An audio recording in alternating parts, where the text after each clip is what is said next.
Dust drifted across the remote mountain firing range as the afternoon sun burned low against the ridgeline. Marines and soldiers crowded the lanes, laughing, calling out scores, boasting about tight groups and long-distance hits. The air carried that familiar mix of competition and noise.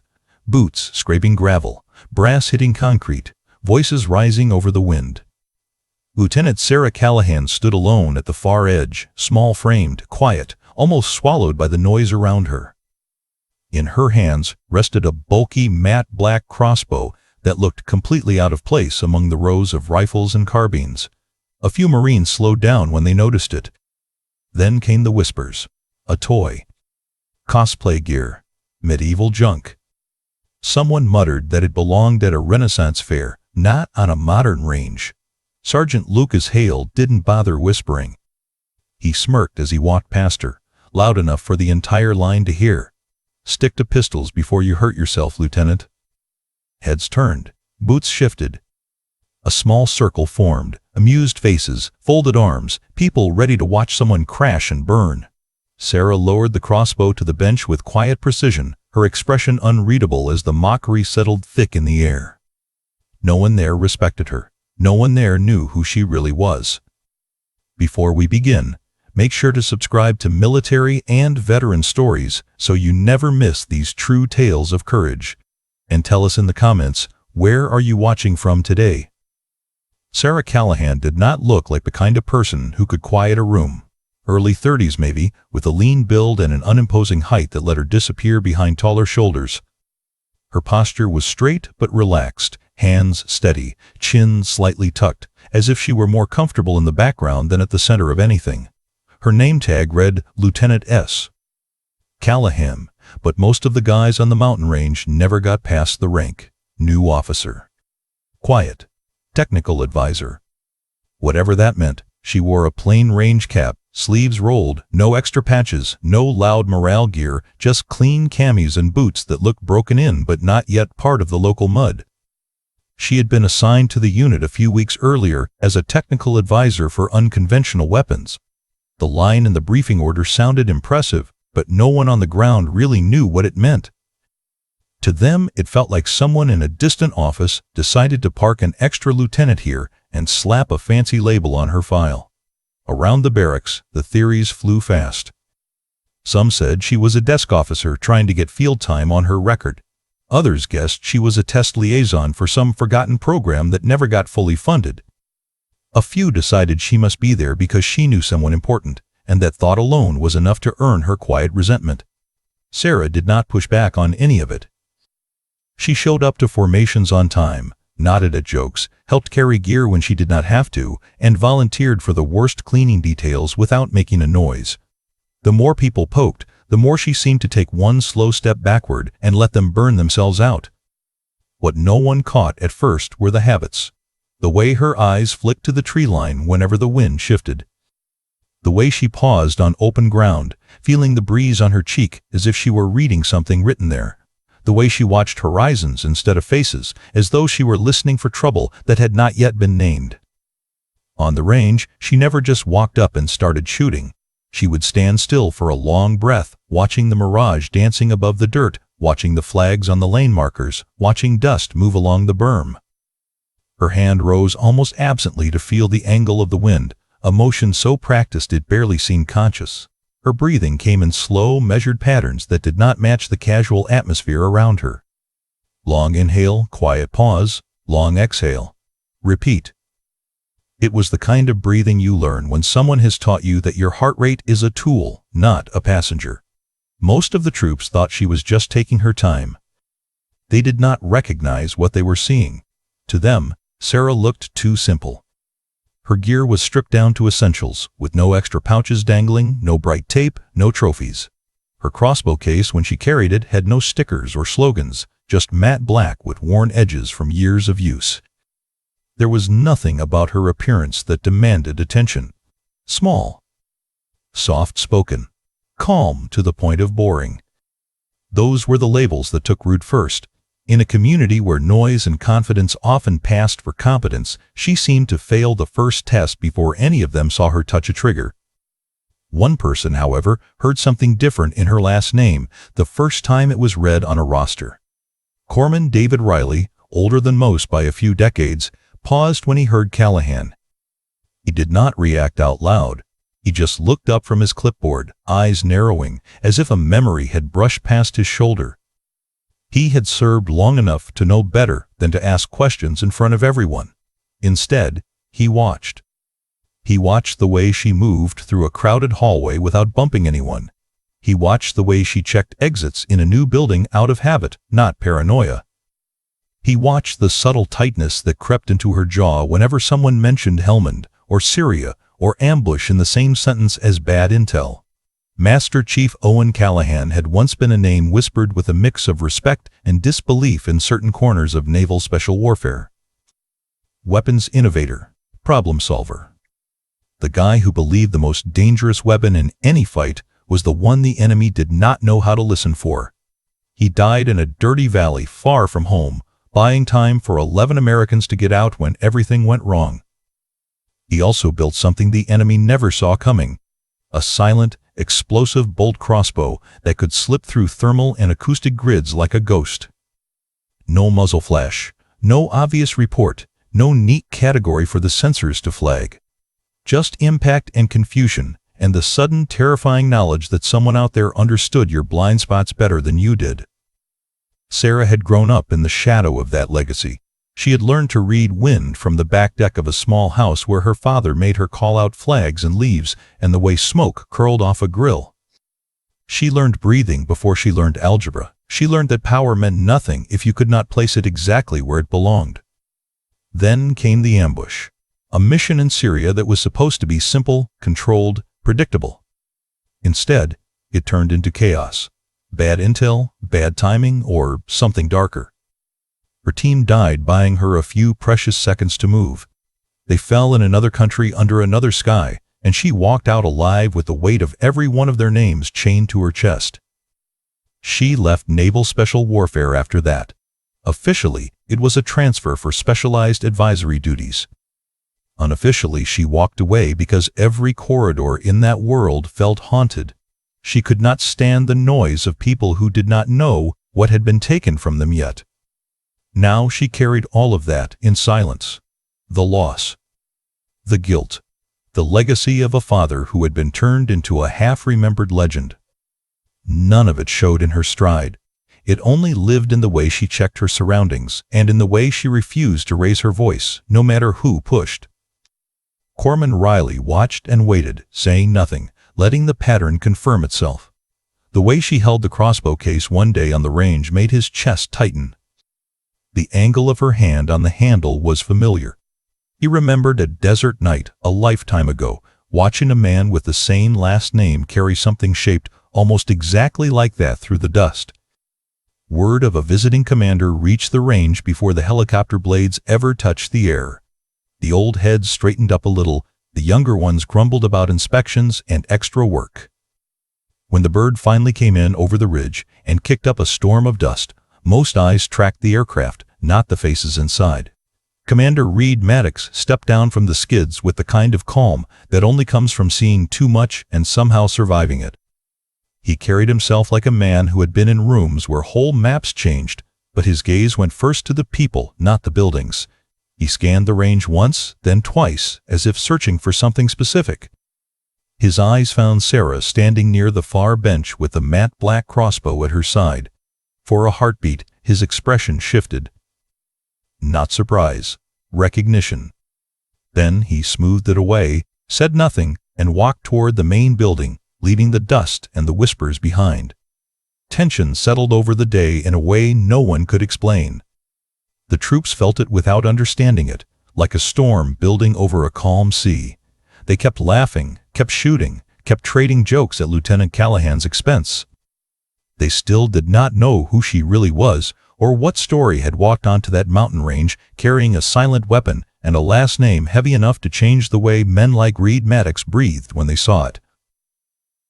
The joint live-fire exercise was supposed to be routine, but nothing stayed routine once word spread that the quiet lieutenant with the strange weapon was stepping up to one of the long-distance lanes. A breeze rolled across the mountain range, carrying laughter, shouted instructions, and the sharp crack of rifles echoing off the ridgeline. Marines were already keyed up from trying to outshoot each other. Competition brought out the worst and best of them.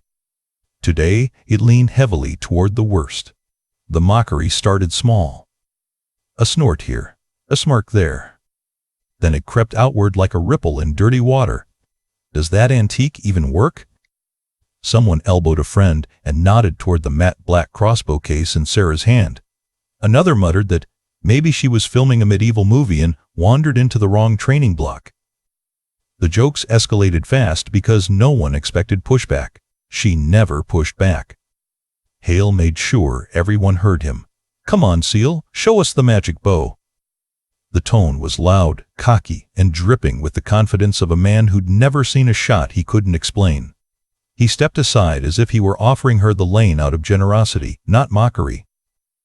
His friends laughed and clapped him on the back, already warming up to the spectacle.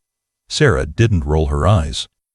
She didn't sigh. She didn't do anything except walk steadily toward the marked firing line.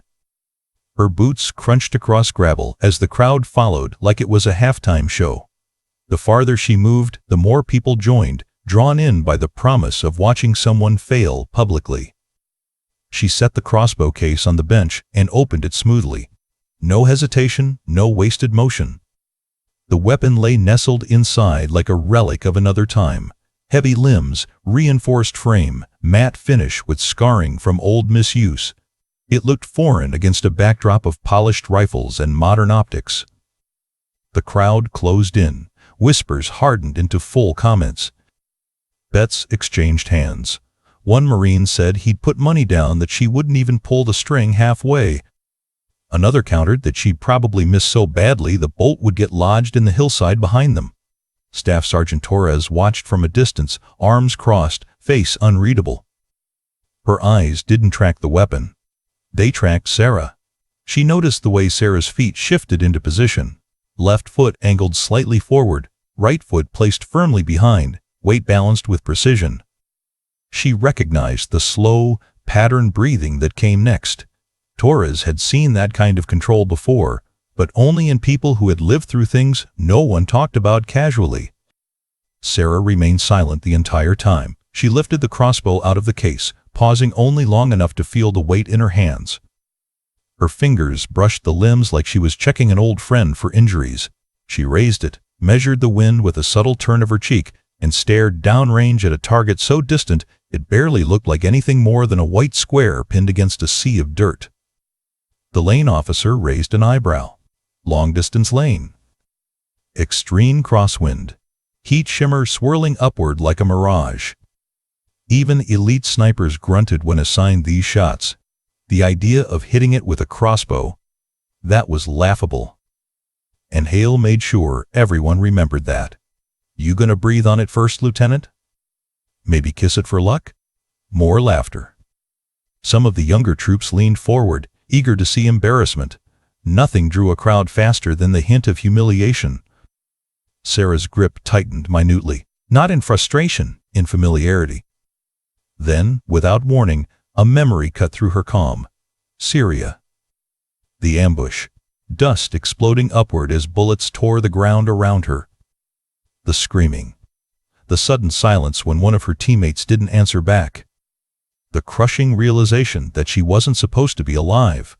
The wind over the range tasted almost identical to the wind that day. Dry, metallic. Final. She blinked once, shutting out the image before it swallowed the present. Her breath steadied again, deep and slow. Another memory intruded, her father sitting beside her on a cliff near home, the ocean roaring below. Owen Callahan's voice low and patient. "Trust the wind, not your fear. The wind won't lie to you." Then the last letter he wrote. The one she read until the ink edges blurred. "If the world ever turns its back on you, stand anyway." The promise she never fulfilled sat heavy in her chest. She had sworn she would carry his work forward. Instead, she spent months hiding from it, running from the shadows of people she couldn't save. Hale stepped up behind her with a smirk. Just before she aligned her shot, He reached out casually and tapped the limb of the crossbow with 2 fingers. The small jolt threw off her shoulder angle by an inch. The crowd erupted in laughter. Sarah didn't flinch. She simply recentered her stance, adjusted the weapon, and continued like nothing happened. The calm in her face didn't break. If anything, it deepened, a stillness so absolute it made Torres inhale sharply. What would you have done in that moment? Would you have stayed quiet or fired back? Sarah's hands didn't shake. Not from anger, not from embarrassment, not from being destabilized by someone who had no idea what he had just touched, because Lucas Hale didn't know who had built that crossbow. He didn't know who she had been before she walked away from naval special warfare. He didn't know the wars she had survived, or the losses she carried, or the promise she was trying to live up to. He didn't know the truth standing right in front of him, but he was about to. Sarah lifted the crossbow again, but this time her movements shifted into something almost reverent.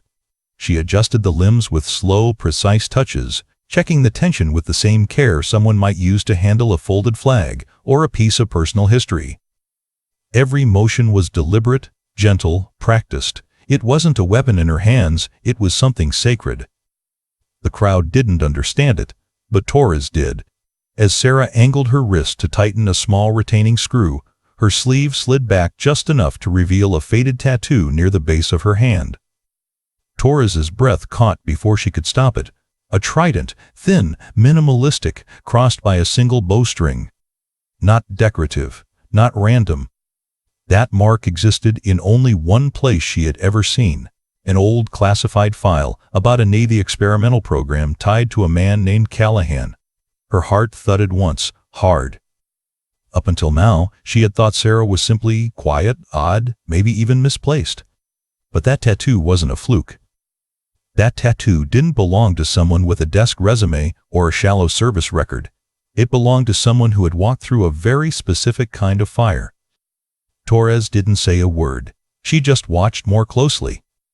A few feet away, Corman Riley shifted as well. His eyes weren't on the tattoo. They were on the way Sarah held the crossbow, now that she had set her stance again. He recognized it instantly, thumb slightly higher on the grip. Fingers angled down, not across. Shoulders lowered just enough to align with the unseen arc of a bolt's projected path. It was the exact grip Owen Callahan used the last time Riley saw him alive. No one else on this entire range would have noticed that. But Riley had lived enough years, patched enough wounds, and buried enough friends to know when ghosts were walking. His chest tightened. He whispered under his breath, almost accidental, "No way, not her." Across the range, Commander Maddox had stopped pretending he wasn't watching. He stood with his arms loosely at his sides, feet planted, gaze fixed on the lieutenant with a stillness that struck those who knew him well. He wasn't just observing anymore. His posture had changed, shoulders angled forward, chin raised slightly. Recognition and concern. He had come here for a reason, and the reason was standing 20 yards away holding a weapon no one else on the base understood. Meanwhile, Hale kept talking because silence made him nervous. His jokes grew louder, sharper, less funny. Something in his voice cracked every so slightly, not enough for his friends to notice, but enough for anyone listening closely to hear that his bravado was slipping. He folded his arms and said, "You're going to break that bow if you keep squeezing it like that, Lieutenant." But he didn't step any closer this time. Sarah didn't respond. Instead, she angled the crossbow upward, let the wind pass over her cheek, and whispered something almost too soft to hear. A number. Then another. Then a correction in half-value increments. A formula. A calculation. Torres blinked. She'd only heard that kind of rapid mental math from elite snipers calculating wind drift across a shifting mirage. But Sarah wasn't holding a sniper rifle. She was holding something that wasn't supposed to require ballistic calculations at all, except this wasn't a normal crossbow. And Sarah Callahan wasn't a normal shooter. The laughter around them began to shrink. At first, it sounded like people were simply losing interest, but that wasn't it. The tone had changed. Jokes trailed off. Voices softened. A few Marines exchanged quick glances, sensing something subtle but undeniable settling over the range. A shift they didn't understand. Even the wind seemed to quiet down, as if waiting for something. Sarah leaned in, her eyes narrowing slightly. She had dropped fully into a mindset no one recognized, except for the three people who suddenly stood with a little more stillness in their bones. Torres watched her like she was watching the opening of a classified file. Riley watched her like he was seeing a ghost. Maddox watched her like a man bracing for a truth he had hoped he wouldn't face again. But the rest of the crowd? They only sensed something they couldn't label. A weight, a change in the air, a silence that didn't feel empty, yet the truth, the real truth, still sat coiled beneath the surface. Sarah Callahan was revealing just enough to stir instincts, but not enough for judgment to become understanding. Not yet. The moment before a reveal is always quiet for a reason, because it's the breath the world takes before it learns what it should have known all along. Sarah reached into the crossbow case and withdrew a single bolt. It wasn't flashy. No bright markings, no metal gleam meant to impress a crowd. But anyone watching closely would have seen how she held it. Not like ammunition, not like gear, but like something that carried history. Something built by hands she once trusted more than her own. She loaded it slowly, sliding the bolt along the rail with a precision that felt ritualistic, every motion intentional. No wasted breath, no wasted movement. She locked it into place with a soft click that somehow sounded louder than the laughter still hanging in the air. Hale crossed his arms again, smirking. Trying to look bored, trying to look confident. But the tapping of his thumb against his elbow betrayed nerves he didn't yet understand. Sarah raised the crossbow and settled into the stance that came from somewhere far beyond training manuals. Her breathing shortened, compressed, slowed until her chest barely moved. The wind rolled over the ridge, tugging at loose fabric and scattering dust, but she remained unaffected, anchored by something internal, unshakable. Then she fired. No sound. None. No snap of a string. No clack of limbs. No hiss of air. The bolt simply vanished from the crossbow with the kind of silence that made people blink in confusion, wondering if they had imagined the release. 200 yards downrange, the steel plate target shimmered in the heat. Then it disappeared. The explosion was not loud. It was sharp, contained, precise. A shaped blast that caved the metal inward and vaporized the center mass, sending fragments spinning outward like petals of a steel flower. When the dust cleared, the entire middle of the target had been carved out. The crowd froze, absolute stillness. No jokes, no whispers, no movement. Hale's jaw dropped before he snapped it shut, trying to catch his breath. He let out a forced laugh that cracked halfway through. He stepped back like someone had shoved him. His eyes darted from Sarah to the destroyed target and back, trying to reconcile the impossible with the smug certainty he'd paraded minutes earlier. Too close, he muttered, but the fear leaking into his voice killed any chance of recovery. Sarah ignored him. She was already reloading.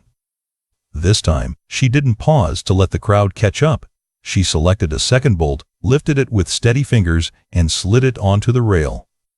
Her movements were faster, smoother, like someone shifting from ritual to instinct.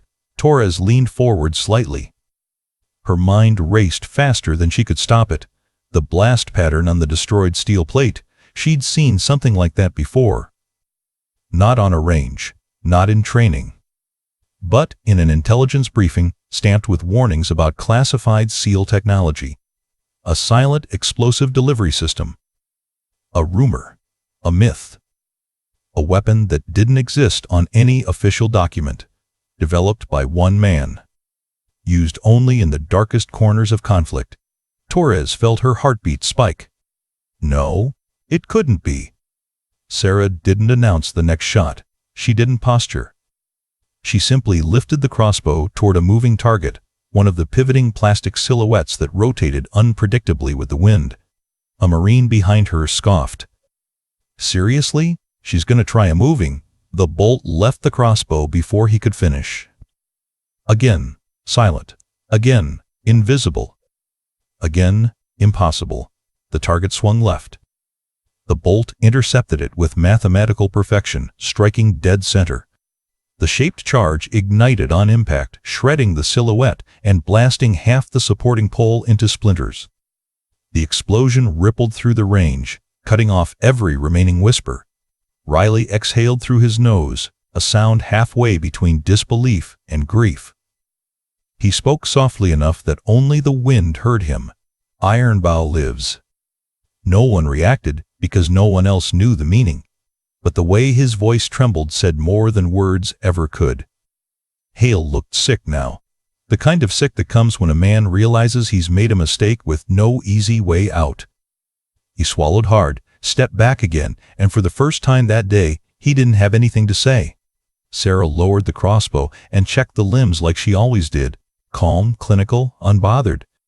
Her composure made everything worse for the onlookers. If she had smiled or gloated, maybe they could have laughed it off. But she stood there with the stillness of someone who didn't need validation. Someone who already knew exactly what she was capable of. Torres tried to speak, then stopped, unsure what to say. Her mind pieced together more clues. The tattoo, the breathing, the calculations, Sarah whispered under her breath. Calculations that weren't just wind calls. They were timing formulas, angle conversions, blast radius adjustments. Things only a handful of specialists in the entire United States military would understand. Maddox, still at a distance, had gone completely still. His jaw clenched. His stare hardened.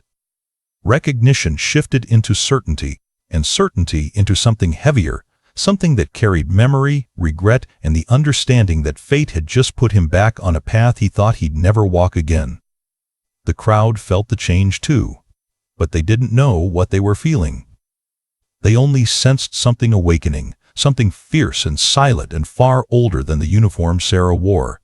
She stood in the center of the range, crossbow in hand, surrounded by troops who no longer knew what to think.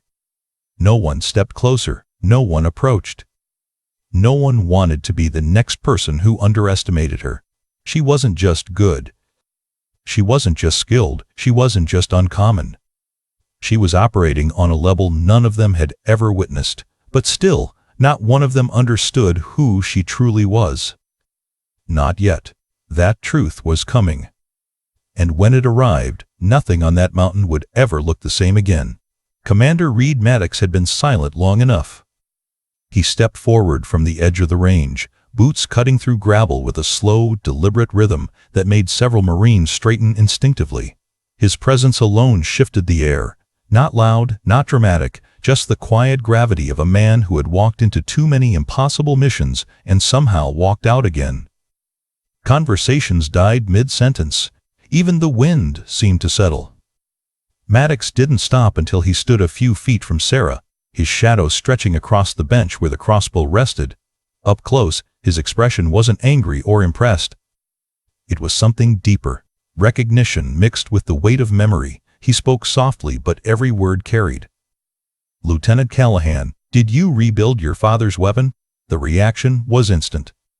Silence snapped across the range like a pulled tripwire. Heads turned. Eyes widened. The name hung in the air, heavy and electric.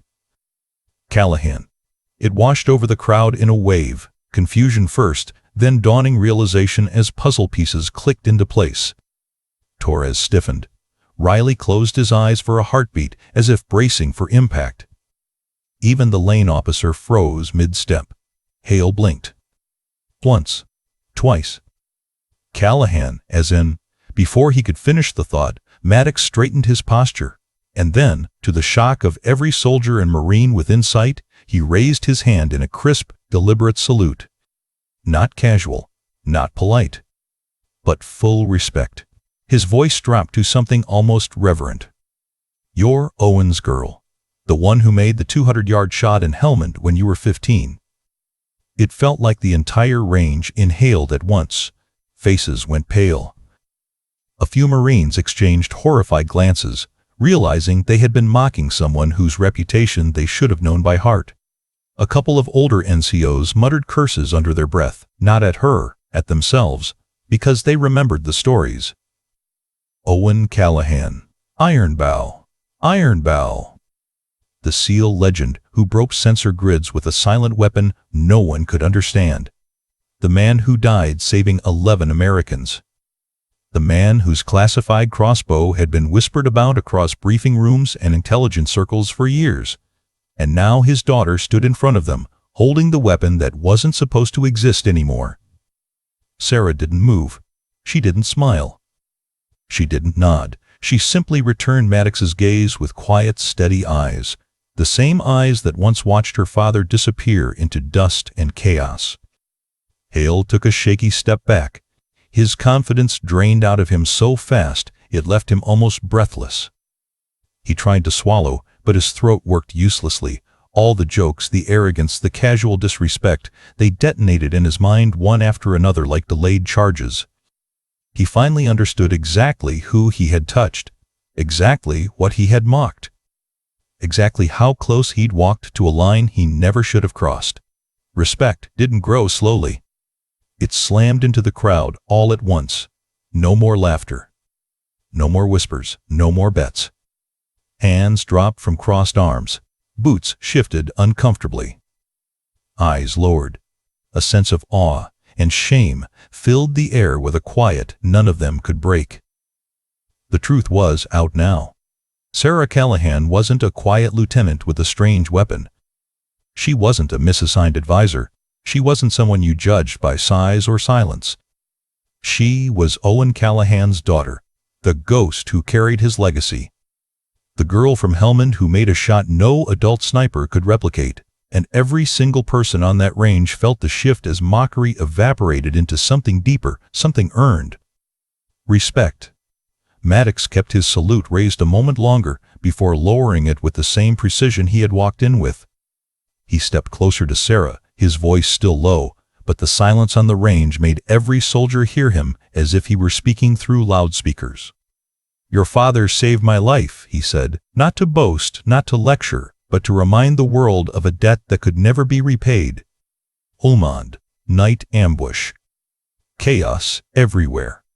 11 of us made it out because Owen Callahan wouldn't leave anyone behind. A few Marines stiffened. Some recognized the battle by name alone. Others only absorbed the weight in Maddox's tone. He nodded toward the crossbow. "And when you rebuilt his weapon, you saved hostages on the border last year. Everyone else was waiting for air support. You didn't wait. You acted." Gasps broke across the crowd, small, involuntary. They pieced together stories they'd heard in fragments. The silent weapon. The unknown sniper. The impossible rescue where no gunfire could be used. It had been whispered about across bases for months. No one had known who made the shots. Until now. Maddox's voice dropped even further, the tone shifting into something heavier. "You've been fighting alone ever since the ambush that took your team. You should have never carried that weight by yourself." That line hit harder than the explosion downrange. Sarah didn't flinch, but something in her jaw tightened just for a moment. The memory lived in her eyes before she forced it back down. She wasn't hiding it. She was simply refusing to bleed in front of strangers. The entire firing range went still. Completely still. Dozens of troops stared at her, but no one breathed loudly enough to break the quiet.